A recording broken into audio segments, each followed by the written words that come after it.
O'zbekiston Respublikasi Ichki ishlar vazirligi huzuridagi Jazoni ijro etish departamenti 6-mintaqaviy hudud 11-son tergov hibsxonasida mahkumlar hamda voyaga yetmagan yoshlar bilan tarbiyaviy va profilaktik tadbirlar tizimli ravishda olib borilmoqda. Bu kabi ishlardan asosiy maqsad yoshlarni jinoyat yo'lidan qaytarish, ularning hayotga bo'lgan qarashlarini ijobiy tomonga o'zgartirish va kelajakda bunday xatolar takrorlanishining oldini olishdan iborat. Tadbir avvalida hududga mas'ul rahbarlar va Urganch shahar hokimi Rajabov Bunyod Madrimovich tashrif buyurib, muassasada yaratilgan sharoitlar hamda amalga oshirilayotgan islohotlar bilan yaqindan tanishdilar. Shuningdek, mahkumlarni kasb-hunarga yo'naltirish maqsadida hunarmandlar ishtirokida amaliy uchrashuvlar tashkil etildi. Unda mehnat qilish, halol kasb orqali jamiyatda munosib o'rin egallash inson uchun eng to'g'ri yo'l ekani ta'kidlandi. Respublika hunarmand uyushmasi Xorazm viloyat boshqarmasi bilan 11-son tergov hibsxonasi o'rtasida o'zaro memorandum imzolagan. Bu memorandumga asosan shu yerda jazo muddatini o'tayotgan mahkumlarimizni hunar o'rgatish ham shuni ichiga kiritilgan. Hozirgacha biz bu yerga nima bilan tuzgan memorandumga asosan yog'och o'makorligi bo'yicha shu yerda bir chorak dars o'tdik. Novdalardan buyumlar yasash bo'yicha ham shu yerda bir chorak dars o'tdik. Yana kulolchilik, bu ham prezidentimizning bir farmoniga asosan bo'lib turgan yaxshi tashabbus.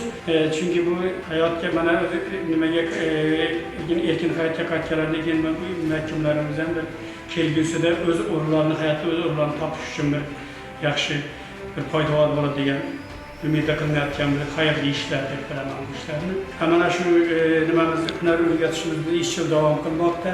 Mana shu yana 9 dozlikni o'rgatdik. Mana shu yerda yana 32 xil yo'nalishimiz bor.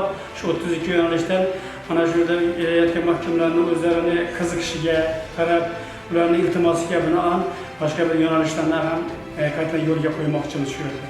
Ma'naviy ma'rifiy tadbirlar doirasida imom xatiblar ishtirokida suhbatlar o'tkazilib, inson hayotining qadri, sabr, tavba va to'g'ri yo'lda yashashning ahamiyati haqida tushunchalar berildi. Hibsxonada saqlanayotgan voyaga yetmaganlar bilan psixologik treninglar tashkil qilinib, ularning ruhiy holatini mustahkamlash va jamiyatga moslashuviga alohida e'tibor qaratilmoqda. Mana yaqinda prezidentimiz payshanba kunini yoshlar kuni deb e'lon qildi va shu munosabat bilan biz payshanba kuni shu hibsxonaga kelib shu yerda yotgan hibsxonada mahkumlar bilan uchrashuvlar o'tkazamiz va ularga dars beramiz. Bu dars berishimizdan maqsad bularni yaxshi yo'lga boshlash, o'zlarini shu hali ham hayotda o'z o'rnini topishlari uchun harakat qilishlarini ozgina bo'lsa bizdan yordamimiz deysa biz xursand bo'lamiz. Bunda ularga shu ma'naviyatdan, ta'lim-tarbiyadan dars beramiz, o'tgan buyuk allomalarimizni hayotini haqida gapirib beramiz va bundan maqsadimiz shu yoshlar bu yerdan chiqqandan keyin qayta bu yo'lga kirmasliklarini biz istaymiz va shu kirmasliklari uchun harakat qilamiz o'zlarimizning dars berishimiz orqali. Shu bilan birga ular uchun yaratilgan maxsus xonalar sharoitlari, sport maydonchalari va dam olish hududlari zamonaviy uslubda shakllantirilib, kelgusida jinoyat yo'liga kirmasliklari uchun muntazam ravishda profilaktik tadbirlar olib borilib, ushbu jinoyatlarning og'ir oqibatlari tushuntirib borilmoqda. Bo'sh vaqtlarida televizor tomosha qilib, kutubxonada turli mazmundagi kitoblarni mutolaa qilish O'zbekiston Respublikasi Jinoyat kodeksining 273-modda 3-qismi bilan ayblanib 3 yil muddatga ozodlikdan mahrum qilinganman.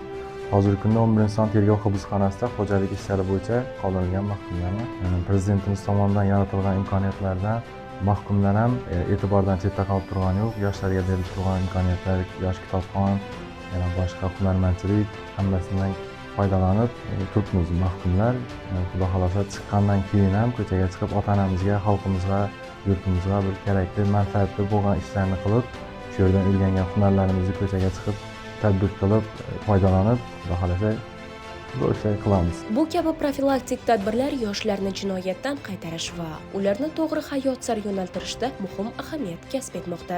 Jinoyat inson taqdiriga salbiy ta'sir qiluvchi og'ir yo'l. Ayniqsa, yoshlikda qilingan xato butun umr pushaymonga sabab bo'lishi mumkin. Bugungi lavhamizda 11-son tergov hibsxonasidagi mahkumlar va voyaga yetmaganlar bilan olib borilayotgan profilaktik, ma'naviy, ma'rifiy hamda tarbiyaviy ishlar haqida so'z boradi.